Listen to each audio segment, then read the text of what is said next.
Salve, galerinha concurseira! Prof. Viviane Maia aqui na área. E você aí, já está no clima de carnaval? Estamos aqui no carnaval do concurseiro, do EP, do curso Estou Preparado. O galo sextou, mas você não sextará. Você vai sextar depois que ver essa live, depois que resolver algumas questões, porque concurseiro disciplinado será aprovado. Pois bem, pessoal, o EP, como sempre, saindo na frente, trouxe as lives aí, em pleno carnaval. Você vai brincar sim, mas vai reservar um momentozinho para você fazer aquela revisão junto com toda a equipe aqui do EP.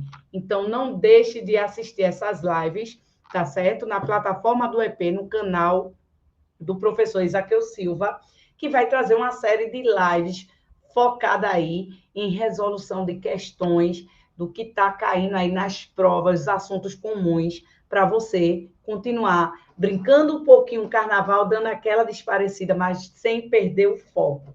Focado aí, estudando, reservando o seu tempo para dar aquela estudada, aquela revisão. Beleza? Eu fiquei hoje com a missão de direito administrativo, né? Então, vocês que vão fazer aí guardas municipais, que vai sair, uma série de concursos já saiu, para você que vai fazer também polícia penal, a polícia militar possa ser que também peça direito administrativo, a depender do estado, né? Então, vamos embora, dar uma estudada focada em questões, vamos com tudo, porque o galo da madrugada já tá acordando aí o pessoal, porque o carnaval começa no galo da madrugada, mas o do EP está iniciando hoje, sexta-feira, e você está aqui junto com a gente, dando aquela revisada. Depois você dá um pulinho lá, vai brincar um pouquinho, mas não perde as lives e dá aquela revisada. Beleza, meu povo? Vamos embora. Deixa eu botar aqui meu cronômetro, senão eu me perco. Tá certo? Vamos embora. Vê só, direito administrativo. Vamos lá, primeira questão. Sobre noções de direito administrativo, analisa as assertivas a seguir. O princípio da impessoalidade determina que a administração pública deve atuar sem favorecimentos, garantindo tratamento igualitário a todos os administrados. Está correto, né, meu povo? O princípio da impessoalidade, ele é o princípio da isonomia. Então, o agente público, ele deve dar o mesmo tratamento, ele deve tratar igual a todos, né? Mas é possível que tenha aquela igualdade material, né? A gente pode trabalhar isso também, que é tratar os iguais de forma igual, os desiguais de forma desigual na medida de suas desigualdades. Então, veja, a impessoalidade é justamente isso, dar tratamento isonômico aos administrados, sem prejudicar, sem beneficiar. A impessoalidade também está atrelado ao princípio da finalidade, ou seja, a atuação do agente público é focada, é voltada a atender o interesse coletivo, que é o interesse público, e a atuação dele deve ser neutra, imparcial, sem prejudicar, sem favorecer, tá certo? A impessoalidade, o agente público, ele não pode querer se valer do cargo e das suas funções para querer se autopromover.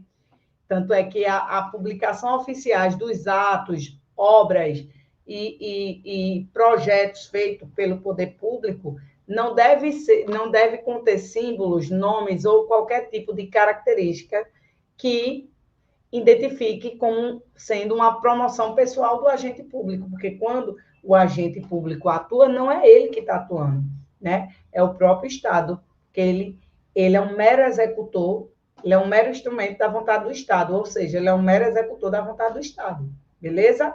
Então, o primeiro está correto.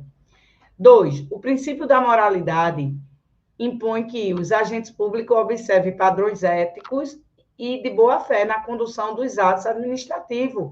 Correto também, moralidade, conduta honesta, leal, com ética, atuação objetiva, né, com ética, na condução dos atos administrativos, né? Então, está dentro aí do artigo 37 da Constituição, né, em seu caput, ele traz justamente o LIMP. São princípios constitucionais expressos aplicados a toda a administração pública. legalidade, impessoalidade, moralidade, publicidade e eficiência. E o terceiro, ele trata da eficiência, que estabelece que a administração deve sempre escolher a solução mais econômica, mesmo que comprometa a qualidade do serviço, não, né, gente?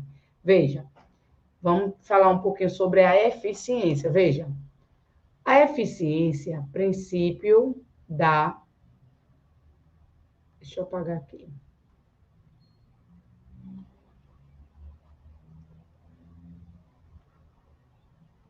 Em relação ao princípio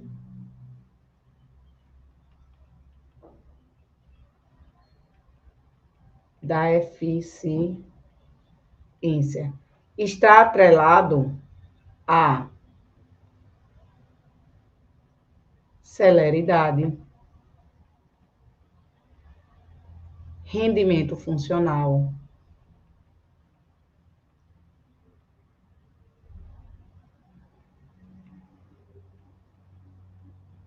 evitar o desperdício, evitar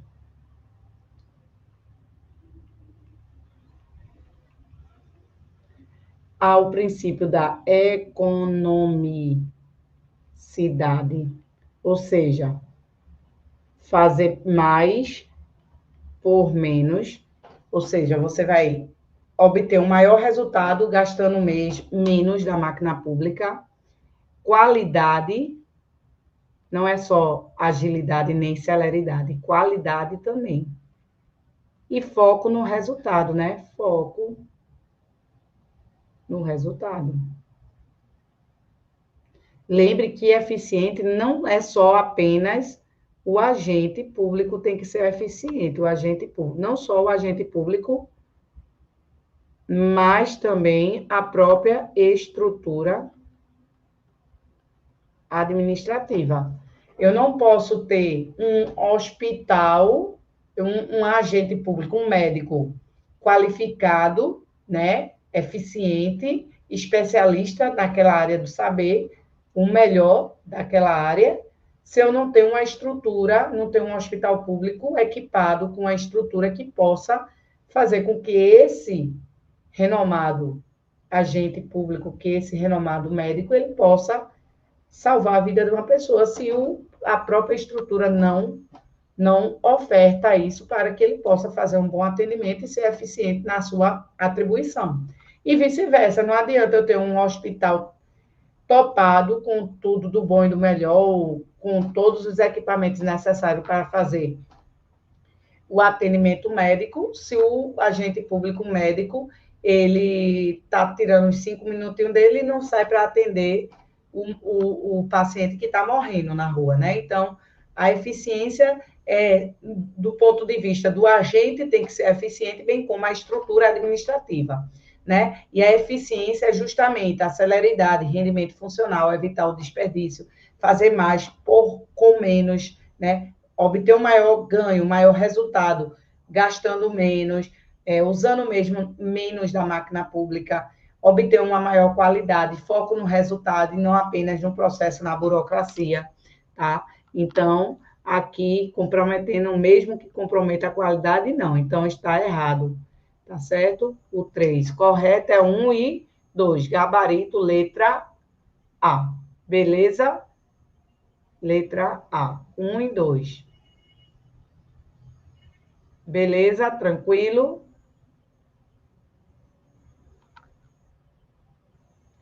Então, está errado o terceiro. Segundo Rossi, 2020, é o princípio que conjuga o binômio produtividade e economia, vedando o desperdício, o uso inadequado dos recursos públicos, o qual foi inserido na Constituição através da redação dada pela emenda 19 de 1998. O trecho se refere à eficiência, acabei de falar nele. Olha, rendimento funcional, evitar o desperdício, economicidade, é o que ele fala aqui, ó. Economia, produtividade, veda-se o desperdício, uso inadequado dos recursos. E do LIMP, nós temos legalidade, impessoalidade, o artigo 37, né? Moralidade, publicidade e eficiência. De fato, quando a Constituição foi promulgada, em 5 de outubro de 1988, só existia os 4 primeiros princípios: legalidade, impessoalidade, moralidade e publicidade. Eficiência foi inserido 10 anos após, através da Emenda Constitucional 19, de 98. É isso mesmo. Ele entrou por último. Ele entrou através de uma emenda. Corretíssimo aí, letra D. Bora lá. A respeito da organização administrativa, centralização, descentralização, das autarquias, fundações, empresa pública, assinale a correta. É vedado utilizar a delegação de competência como instrumento de descentralização administrativa? Não, né, meu povo?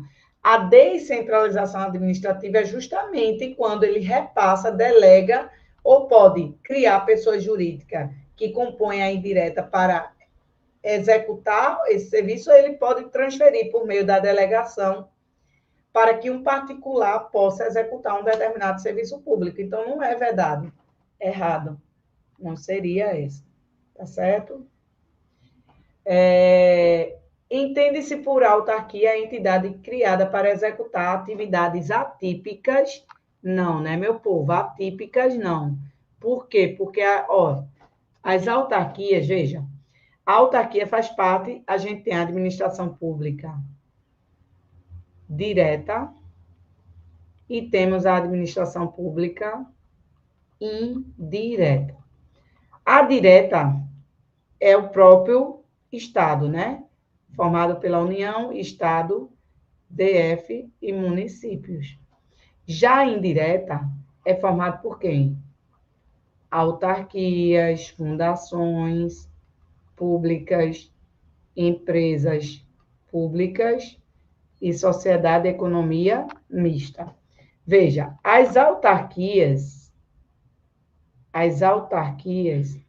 é uma pessoa jurídica de direito público, tá? Criada por lei específica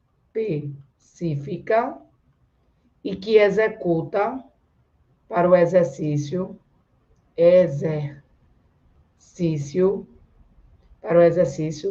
de atividade típica de Estado. Como assim, típica de Estado? Veja, vocês sabem que a regra é que o Estado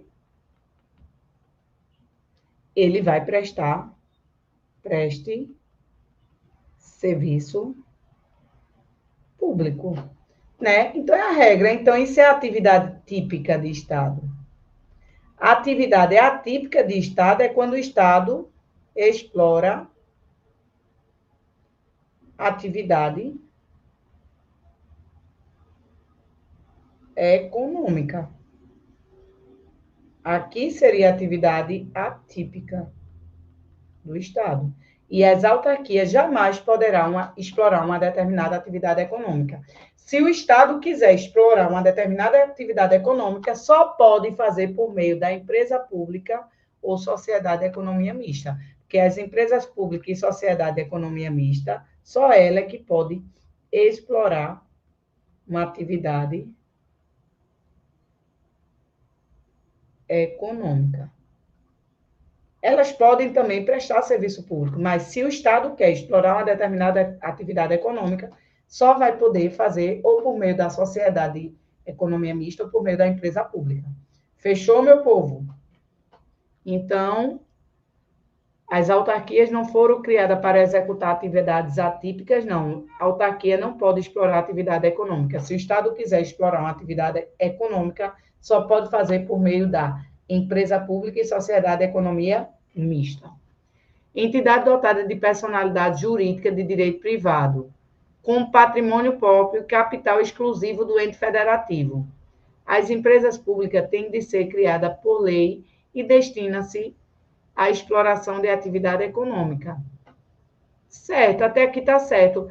Eu não consideraria criada por lei, porque a lei não cria, a lei autoriza a criação, diferentemente da autarquia. Já já eu falo sobre isso.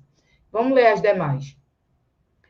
A execução das atividades da administração federal será, regra geral, centralizada. O processo de centralização se efetiva dentro dos quadros da administração, onde se distingue o nível de execução. Quando se distingue o nível, a gente vai ter a desconcentração e não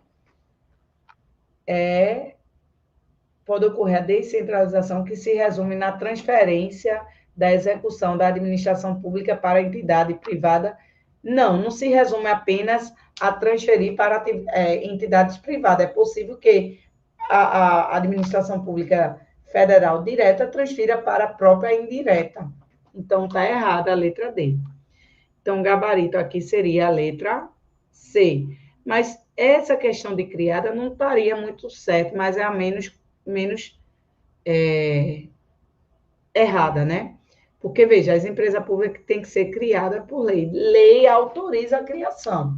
De fato, para que ela seja criada, precisa de uma lei. Mas não é a lei que cria, a lei vai autorizar a criação. Tá? Então, gabarito letra C aí. Próxima questão. A prefeitura de uma cidade, objetivando ampliar a proteção do meio ambiente em seu território, resolveu instalar uma Secretaria de Proteção e Conservação Ambiental. Então, resolveu instalar uma secretaria, o qual funcionaria junto ao prédio da administração municipal. Sobre o processo de formação envolvido na criação da secretaria, é correto afirmar: trata-se de um processo de descentralização por colaboração em que a prefeitura delega competência à nova secretaria? Não. Descentralização por colaboração ocorre quando o poder público transfere para particulares, né? Que é o que a gente chama de descentralização por delegação ou colaboração. É quando a administração pública direta transfere a execução de um determinado serviço para particulares fora da administração executar, tá certo? Então, não é criando uma secretaria. Então, não seria. Isso aqui é o que a gente chama de delegação.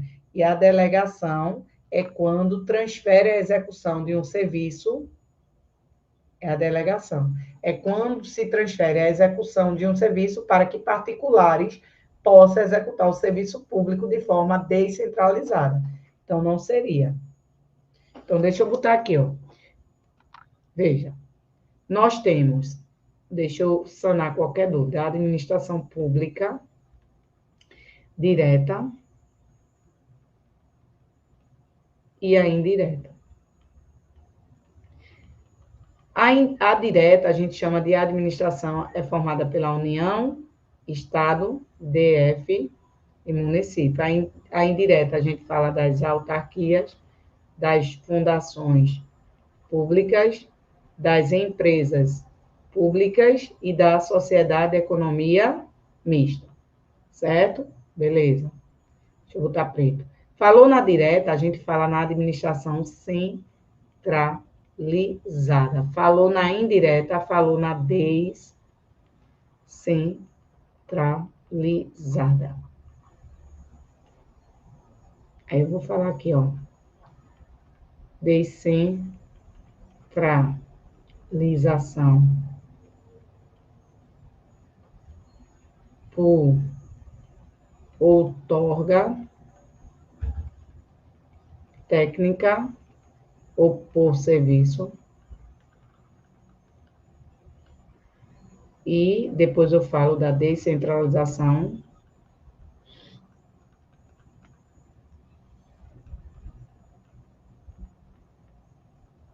por delegação ou colaboração.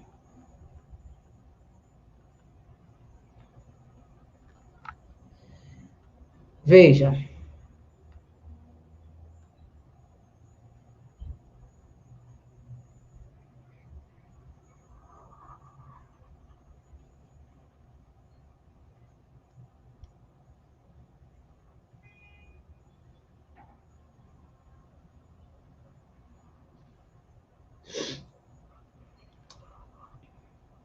Ó, a administração direta é a administração centralizada. Por quê? Porque a Constituição transfere para o poder público, que são os entes federativos ou as pessoas políticas, que é a União, Estado, DF, município, as competências. Então, as competências legislativas, administrativas é dela, do próprio poder público, da União, Estado, DF, município. Então, quando a União, os estados, DF e os municípios, por meio de seus agentes e seus órgãos, desempenham as suas atribuições, ela faz de forma o quê? Centralizada.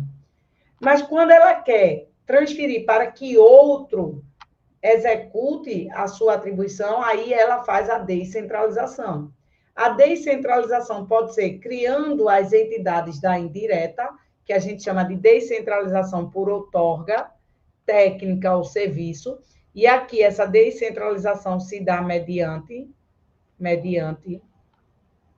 lei, e aí transfere-se não só a titularidade, como e a execução do serviço. Tá? Que é justamente quando a direta cria a indireta, através da descentralização. E a descentralização por delegação ou colaboração, ela se dá mediante contrato ou ato. Aqui só há transferência da execução, só transfere a execução do serviço, tá? A execução do serviço, tá? Porque aqui é quando ele transfere para pessoas fora da administração, para particulares, a execução do serviço público. Beleza? E aí vem as concessionárias, permissionárias e autorizatárias de serviço público. Isso é descentralização. Então, perceba que na descentralização, a direta transfere para outra pessoa jurídica, tá? Seja criando a indireta, ou seja, passando para pessoas jurídicas de fora da administração para que executem aquele serviço público. Agora, existe a desconcentração, né? Desconcentração, CO cria órgãos. É quando a pessoa jurídica está criando departamentos, órgãos dentro da sua própria estrutura. Desconcentrar significa distribuir internamente atribuições. Então, aquela pessoa jurídica, ela está criando departamentos dentro da sua própria estrutura, tá certo? E a desconcentração ocorre tanto na direta como na indireta. Então, num caso em tela, que a prefeitura da cidade, então o órgão, a prefeitura é um órgão. Então, veja, a cidade, não diz o nome da cidade, né? Então, vamos lá. A cidade é um município, né? Município, vamos botar o município Sol, o nome do município é Sol. Veja, aqui é a pessoa jurídica de direito público que integra a administração pública direta. Ela, por meio da prefeitura, a prefeitura é um órgão, é o órgão que representa o poder executivo municipal. Ela criou quem? A secretaria de quê que ela fala? A secretaria... Cadê, meu povo? A Secretaria de Proteção e Conservação Ambiental. Eita, eu voltei para cá, foi? Foi. Então, veja, desconcentrar cria órgão. Então, o município, eu estava dando um exemplo do município Sol, o município faz parte é a pessoa jurídica de direito público. Aí tem a prefeitura é o órgão, aqui já é um órgão, já não é pessoa, a pessoa é o município. Aí criou a Secretaria de Proteção, não sei de quê, proteção. Aqui é um órgão. Quando ela criou essa secretaria, ela desconcentrou, houve uma desconcentração. Tá? Então, fizemos a revisão aí de centralização, descentralização, desconcentração, descentralização por outorga ou por delegação. Então, Voltando na questão, a gente já viu que não seria processo de descentralização por colaboração, que aí seria delegação e não é criação de órgãos. A criação da secretaria constitui um caso de concentração. Não, concentrar é o inverso de desconcentrar. Se desconcentração é criar órgãos, é distribuir internamente atribuições, então, exemplo, o curso Estou Preparado, tem o órgão que se chama financeiro, cursos online, cursos presenciais, tem diversos setores, esses setores são órgãos. Quando eu elimino ou reduzo a quantidade de órgão, eu concentro. Então, não ocorreu concentração, ele criou a secretaria, um novo órgão, ele criou a Secretaria de Proteção e Conservação Ambiental. Então, não houve concentração, houve desconcentração. Então, não seria a letra C, que trata de descentralização, aqui seria a letra D. A criação da secretaria configura um exemplo de desconcentração administrativa, certo? Pois implica a criação de um órgão subordinado dentro da estrutura da administração direta. Correto? Gabarito, letra D. Vamos embora. Uma organização vinculada à administração indireta de um município apresenta as seguintes características. Vamos lá. Deixa eu botar aqui o apontador a laser. Sua criação e extinção depende de autorização legal. Possui personalidade jurídica de direito privado. Se é de direito privado, não pode ser o quê? As autarquias, né? Porque a autarquia é de direito privado. Então, não vai ser uma autarquia. Não pode ser autarquia, porque é de direito, olha aqui, direito privado. Está sujeito ao controle estatal e exerce atividade econômica. Se exerce atividade econômica, não pode ser a fundação pública, porque só quem pode explorar uma atividade econômica, só quem pode explorar atividade econômica é justamente a empresa ou a sociedade. Vamos ver o que vai discernir. Além disso, sua composição é majoritariamente formada por capital público. Então, veja, e com participação minoritária de capital privado. Então, veja, o capital é público e privado. E, obrigatoriamente, adota o modelo de sociedade anônima. Então, já não é a empresa pública, porque a empresa pública, o capital é 100% público. Seria a nossa sociedade de economia mista. Então, meu povo, eu vou fazer um quadrinho aqui, veja só. Há diversos pontos em comum entre a empresa pública e sociedade de economia mista. Vê só. As empresas estatais. Empresas estatais. Tá? Então, aí vai ser a letra D, sociedade de economia mista. As empresas estatais podem ser empresa pública e pode ser a sociedade de economia mista. Pontos em comum. Pontos em comum entre elas. Primeiro, elas são pessoas jurídicas de direito privado. Elas são criadas por autorização legal, ou seja, a lei autoriza e para que elas sejam de fato criadas, vai precisar do registro nos moldes da lei civil, beleza. Outra coisa das empresas estatais, o regime jurídico se submete ao regime jurídico de direito privado, mas não integralmente privado, é um regime híbrido. Porque normas de direito público se aplica a ele, né? O regime de contratação é seletista. Eles serão o quê? Empregados públicos.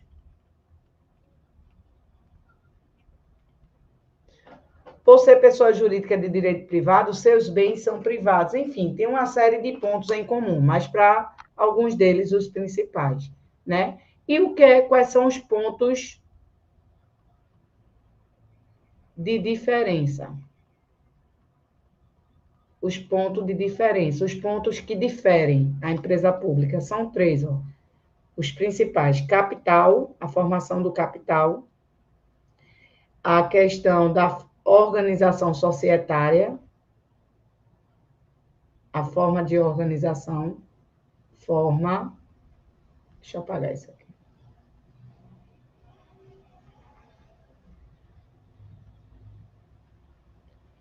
A forma de organização,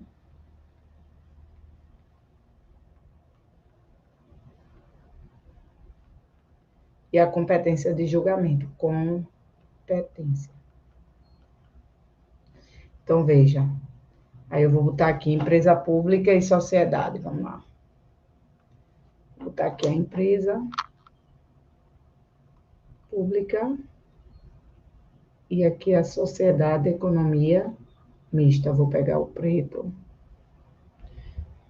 Pronto.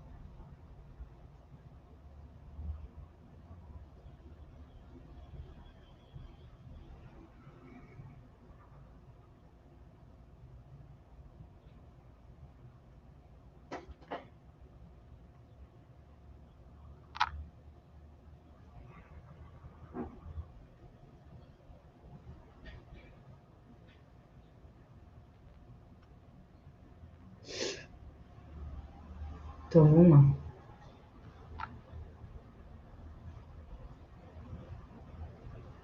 O capital das empresas públicas, da empresa pública é 100% público, tá? Integralmente público. Na sociedade de economia mista, a gente tem um capital público e capital privado. Porém, majoritariamente fica com poder público, minoritariamente fica na mão do privado, do capital privado. A maior parte do capital é público, de forma majoritária, e de forma minoritária o capital é privado. Forma de organização societária. Para as empresas públicas é livre.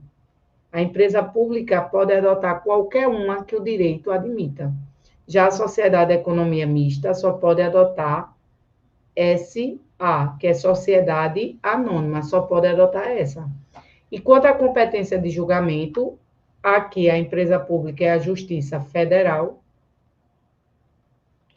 e a sociedade de economia mista vai ser a Justiça Estadual. Beleza, meu povo? Então, voltando para a questão, o que é que eu defini ser a sociedade de economia mista? Porque ele fala, ó, além disso, sua composição majoritária é formada por capital público e minoritária capital privado. Daqui eu já sei que não seria empresa pública, porque se fosse empresa pública é 100% público. Então, aí já é o primeiro ponto que não seria empresa pública e já poderia marcar a sociedade. A outra situação que já define que é sociedade também é quando ele diz, obrigatoriamente adota o modelo de sociedade anônima. Sociedade anônima, SA, só pode ser associada. Então, obrigatoriamente, porque a empresa pública poderá ser SA, mas de forma obrigatória não, ela é livre para escolher dentre as formas de organização societária a que ela quiser, a que eu dimeta de mim.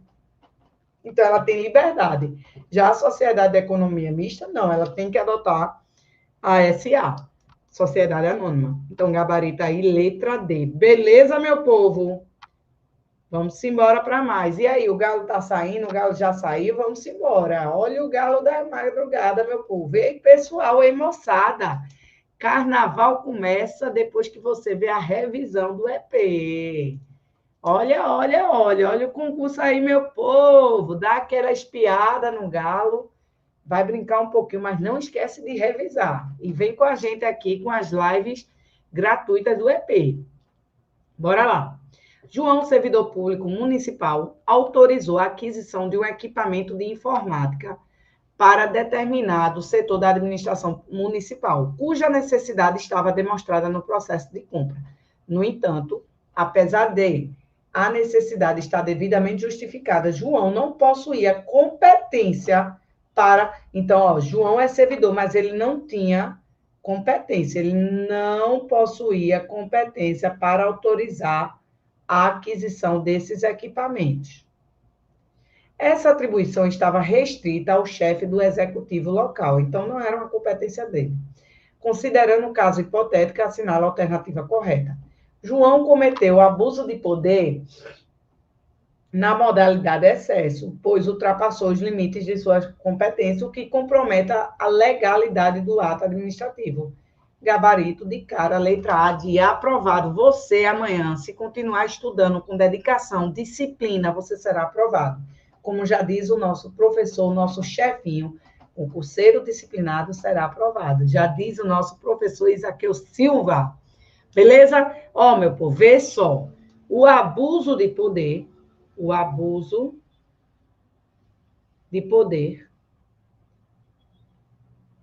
é o gênero que comporta duas espécies. A gente tem o excesso de poder e temos também o desvio de poder.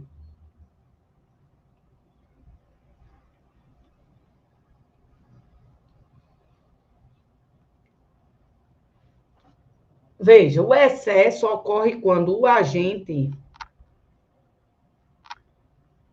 extrapola os limites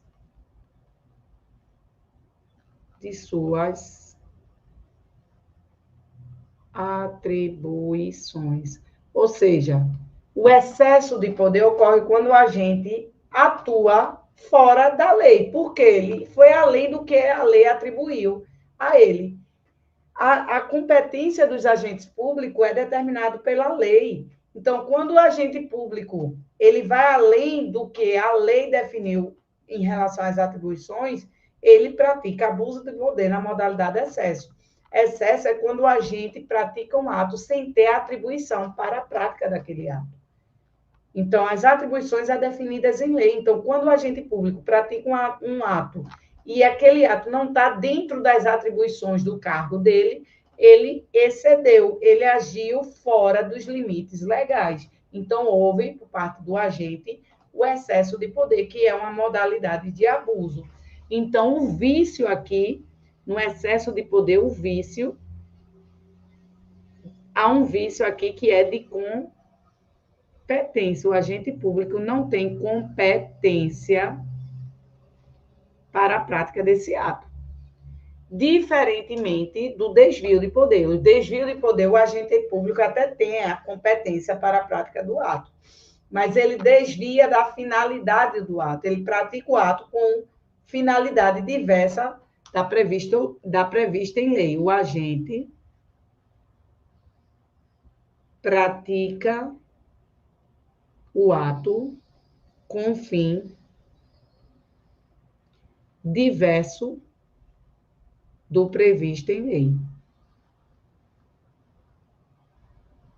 Então, ele cometeu desvio de poder.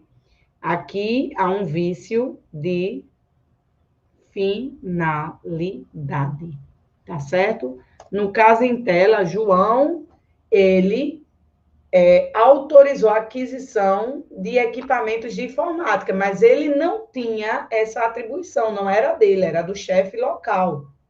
Então, ele agiu com excesso de poder, ou seja, ele praticou um ato que não estava dentro das atribuições do cargo dele. Gabarito, letra A. Beleza? Bora lá. Sobre os poderes e deveres da administração pública, analise as assertivas a seguir. O poder discricionário é aquele de que dispõe a administração para a prática de atos administrativos e que é mínima ou inexistente a sua liberdade de atuação. Não, né, gente? Não tem dizendo que é mínima ou inexistente a sua liberdade de atuação. A diferença do poder discricionário é quando o agente público, para praticar seu ato, ele vai ter uma certa margem de liberdade. Ele tem, mas não é mínima nem é inexistente. A gente fala, ele ganha, ele tem margem de optar, de escolher. A lei vai trazer opções para que o agente público tenha essa liberdade de escolha. Então, o 1 está errado. O poder de polícia é a faculdade de que dispõe a administração pública para condicionar e restringir o uso e gozo de bens, atividades, direitos individuais em benefício da coletividade e do próprio Estado. Correto. O poder de polícia é justamente a prerrogativa dada ao administrador público para que ele possa limitar, restringir ou condicionar bens, direitos, liberdades individuais em prol do interesse coletivo. Correto. O poder hierárquico possibilita à administração pública punir internamente as infrações funcionais de seus servidores, assim como as infrações administrativas cometidas por particulares a ela, ligados por algum vínculo jurídico específico. Não seria poder hierárquico. Aqui seria o poder disciplinar. O poder disciplinar é a prerrogativa dada à administração pública para punir seus agentes ou particular que de alguma forma esteja vinculado. O poder hierárquico não pune. O poder hierárquico faz parte da organização e estruturação da própria administração pública. É o poder de ordenar, de revisar, de fiscalizar. Decorre de uma relação hierarquizada, relação de subordinação. Pode delegar atribuições ou avocar. Então, não é poder hierárquico. Aí, o 3 seria poder disciplinar. Por isso que está errado. Não seria poder hierárquico, seria poder disciplinar. Então, apenas o 2 está correto, gabarito, letra B. Beleza, meu povo? De boa? Tranquilo, vamos embora para mais. Conforme a lição de Celso, enquanto os particulares, para a defesa de seus direitos, necessita bater a porta do Poder Judiciário a fim de evitar a caracterização do crime de exercício arbitrário das próprias razões, a administração pública pode executar sozinha seus próprios atos, sem passar pelo crivo do prévio judiciário. Trata de qual atributo? Aqui ele está falando dos atributos, ele quer saber acerca dos atributos do ato administrativo. Lembre que atributos são características desse ato administrativo. Quem lembra quais são os atributos? O atributo é parte, né? Não confundir os atributos com os elementos ou requisitos do ato. Elementos ou requisitos do ato administrativo. Veja, elementos e requisitos têm a ver com a formação do ato. Então, todo e qualquer ato precisa ter competência, finalidade, forma, motivo e objeto. É o que a gente chama de confi-for mob. Competência, finalidade, forma, motivo e objeto. São os requisitos do ato. Então, para a sua formação, eu preciso da competência, finalidade, forma, motivo e objeto. Agora, os atributos são características do ato.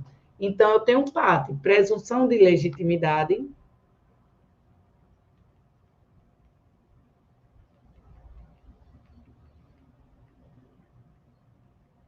Eu tenho a autoexecutoriedade. Eu tenho a tipicidade e tenho a imperatividade. Então, ó, qual é o atributo do ato que pode ser exercido, ou seja, a administração pode executar sozinha seus próprios atos? É a autoexecutoriedade, né? Veja, para que os particulares busquem a defesa de seus direitos, ele precisa bater na porta do Poder Judiciário, porque o você não pode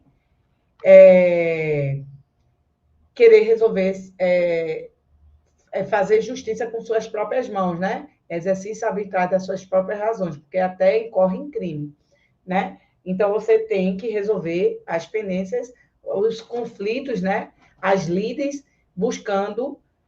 tendo acesso ao Poder Judiciário, porque é ele que vai aplicar o direito ao caso concreto. Por mais que você tenha razão, você não pode usar o exercício arbitrário das suas próprias razões. Você não pode querer buscar justiça com suas próprias mãos. Você tem que buscar o Poder Judiciário, beleza. Mas, tem um atributo do ato que a administração pode executar sozinha seus próprios atos sem precisar de autorização judicial. É justamente o atributo da autoexecutoriedade. Gabarito, letra C. Beleza? Próxima questão. Arthur, um servidor público, ao realizar um ato administrativo, cometeu um vício que não comprometeu o interesse público e nem causou prejuízo a terceiro. Então, veja, Arthur, que é servidor, ele cometeu um vício na prática de um ato. Mas esse vício, pelo que ele está informando, esse vício, ele é um vício sanável. Sanável.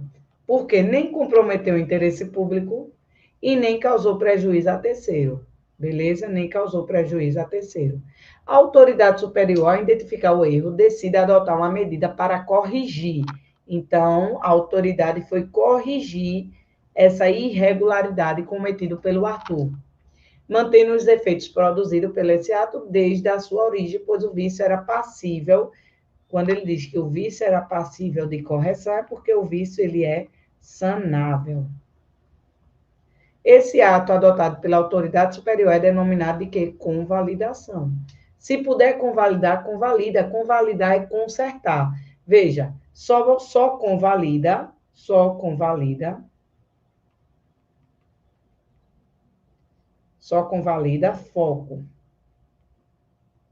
Só convalida foco. Só convalida se o vício for na forma ou na competência. Então, convalida-se foco, forma e competência, desde que o vício, e também o vício, ser sanável e não causar prejuízo nem à administração, nem ao particular. Então, é possível a convalidação consertar, corrigir a irregularidade daquele ato? Sim.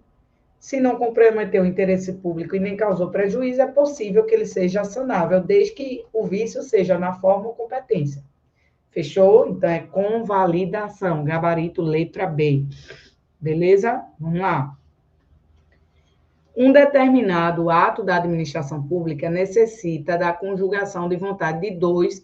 Um determinado ato necessita da conjugação. Então, para ele ser formado, ele precisa da conjugação da vontade de dois ou mais órgãos ou autoridades.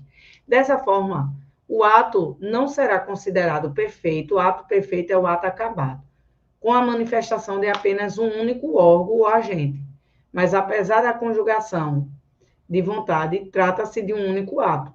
Esse tipo de ato é considerado, segundo a teoria, como ato complexo. Ato simples é um ato emanado por uma autoridade, tá? Um decreto do prefeito. Pronto, o prefeito expediu um decreto. Veja, um único órgão, uma única autoridade e um órgão. E um ato. Um ato é simples, tá? O ato complexo, geralmente, quanto à formação do ato, a gente tem atos simples, né? Quanto à formação do ato. Temos atos simples, que é justamente um órgão ou uma autoridade que vai praticar um único ato, então só precisa da manifestação de uma autoridade ou de um órgão para a prática de um único ato, é um ato simples. Um ato complexo e o ato composto. A diferença fica entre o ato composto e complexo. Aqui é tranquilo. O ato complexo é justamente esse, que precisa da conjugação de dois ou mais órgãos independentes entre si. Dois ou mais órgãos distintos e independentes entre si, ou seja, só vai ter o ato se o órgão A quiser e o outro. Eu faço a analogia com casamento. Se um quiser, se só um é o casal, se só um quiser, vai haver casamento? Não. Só vai haver casamento se ambos quiserem, se houver uma conjugação de vontade de pessoas distintas e autônomas. Então, ambos têm que querer. Então, se dois ou mais órgãos conjuga sua vontade, eles praticam um único ato. Então, é a conjugação de duas ou mais vontades, a conjugação de duas ou mais vontades, de dois, conjugação de vontade de dois, é a conjugação de vontade. Vontade. É a conjugação de vontade de dois ou mais órgãos distintos e independentes entre si e que formam um único ato. Isso é o ato complexo. Exemplo, nomeação dos ministros do Supremo Tribunal Federal. O presidente da República indica, mas a nomeação dessa indicação só vai ser possível se o Senado Federal aprovar. Então, o presidente indicou, se o Senado Federal aprovar a nomeação. Então, X de complexo. Eu preciso de dois ou mais órgãos independentes e distintos, conjugando a vontade para a prática de um ato. O ato composto é diferente, é o T. No ato composto, eu tenho um ato, que é o ato principal. Eu tenho um ato principal. E eu vou ter um ato secundário, que vai passar mais segurança. Esse ato secundário é apenas para homologar, ratificar, tá? Aprovar. Então, veja.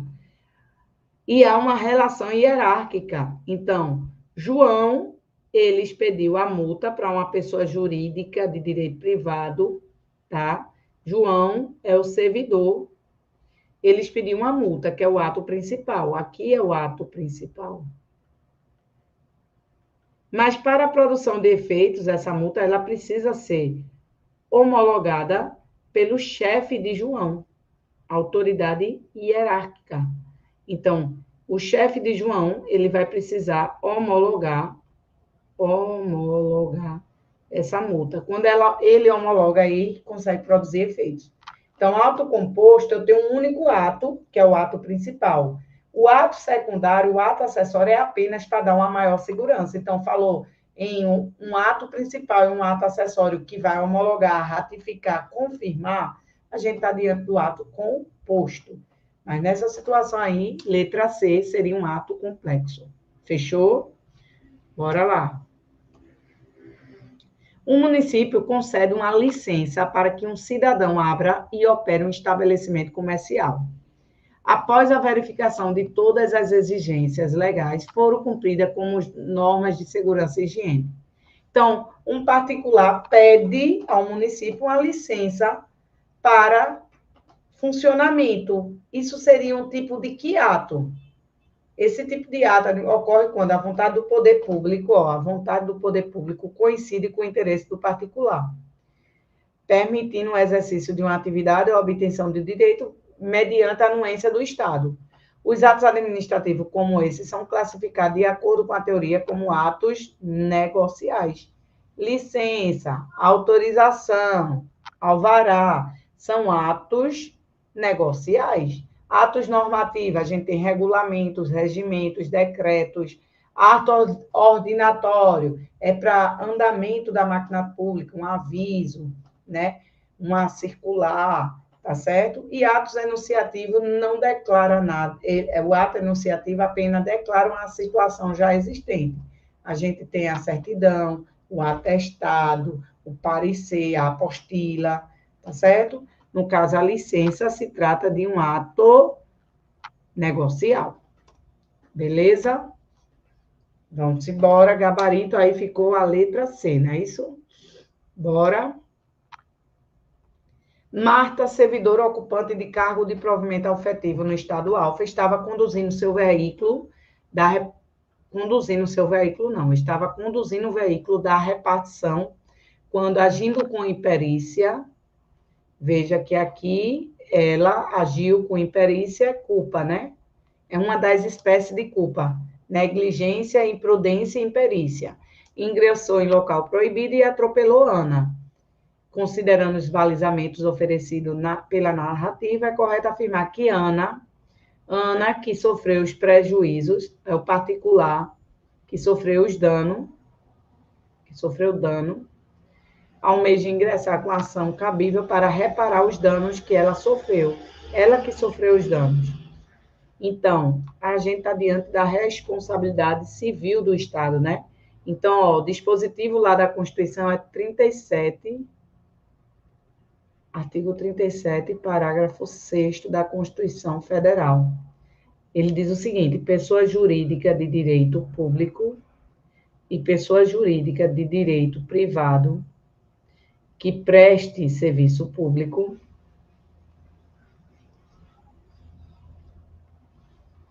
responderá, aqui é a vítima, responderá pelo dano que seus agentes causaram. Então, veja, aqui a vítima vai entrar com ação em face de quem? Do Estado, que é a pessoa jurídica de direito público ou de direito privado que presta o serviço público. Então, a vítima busca do Estado através da responsabilidade objetiva. Responsabilidade objetiva independe da comprovação do dolo ou culpa. Só tem que comprovar que houve uma conduta do Estado que causa um dano e há um nexo causal. Então, as pessoas jurídicas de direito público e de direito privado que prestem serviço público, que causarem prejuízo a particulares, a terceiro, no exercício de suas funções, o Estado vai responder, assegurando o direito de regresso ao Estado, no caso, o agente público que causou o dano, o agente causador do dano. O Estado pode buscar, através da ação de regresso, o que ele indenizou ao particular. Então, aqui ele vai buscar na ação de regresso. Aqui é a vítima entrando com ação em face do Estado, né? Aqui é o Estado, né? Que é a pessoa jurídica. Ação de reparação de danos, né? Ação de reparação. Essa responsabilidade do Estado perante a vítima é uma responsabilidade objetiva e independe de comprovar dolo ou culpa. Agora, a ação que o Estado vai entrar em face do agente que causou o dano é ação de regresso, e aqui a responsabilidade é subjetiva, ou seja, deve comprovar que houve dolo ou culpa do agente. Beleza? Tranquilo? Então, no caso, Marta é a servidora que, por culpa, causou prejuízo a Ana. Então, Ana pode entrar diretamente com ação em face do agente público? Não. Ana vai buscar a ação de reparação em face do Estado, tá? Aí o Estado é que depois entra com ação de regresso em face da servidora Marta. Voltando para a questão. Então, caso Ana, que foi a que sofreu o dano, né? Ao mesmo de ingressar com a ação, vai entrar com essa ação de danos, de reparação de danos, em face apenas do Estado alfa, deve ser responsabilidade, devendo ser provada a culpa, não precisa comprovar a culpa. A responsabilidade do Estado é objetiva, independe de comprovação de dolo ou culpa. B, somente Marta pode ser responsabilizada? Não, Marta não vai ser responsabilizada diretamente. O Estado ressarce o particular que sofreu dano e depois o Estado é que entra com ação de regresso em face do agente causador do dano, que é Marta. O Estado alfa e Marta deve ser solidariamente responsável, não. Responsabilizada, não. Pode optar pela responsabilização de Marta, do Estado alfa ou de Marta, não. Letra E, né? Apenas o Estado alfa deve ser responsabilizado independente da demonstração de culpa de Marta, certo? Caber na ação de regresso contra Marta, contra essa última. Então, gabarito, letra E, de estou preparado. Vamos embora, meu povo. Próxima questão. Com base nas disposições teóricas e legais relativa à licitação e responsabilidade civil do Estado, julga o item subsecutivo. Se um agente público causar dano a um particular, certo? A indenização devida poderá ser reduzida nos casos em que a conduta do lesado tiver contribuído para o resultado. Sim, tá certo. Culpa concorrente, meu povo. O Estado brasileiro adota como regra a teoria do risco administrativo, como regra. tá? E como essa teoria é adotada como regra, ela admite excludentes e admite atenuantes. E quais seriam as situações? Caso fortuito ou força maior, culpa da vítima e ato ou evento de terceiro. Então, é possível que haja a exclusão de responsabilidade do Estado? Sim, vou dar um exemplo. Uma pessoa querendo se matar, tirar sua própria vida, porque estava depressiva e tudo mais, se joga na frente de um ônibus que prestava o serviço público coletivo, de transporte coletivo.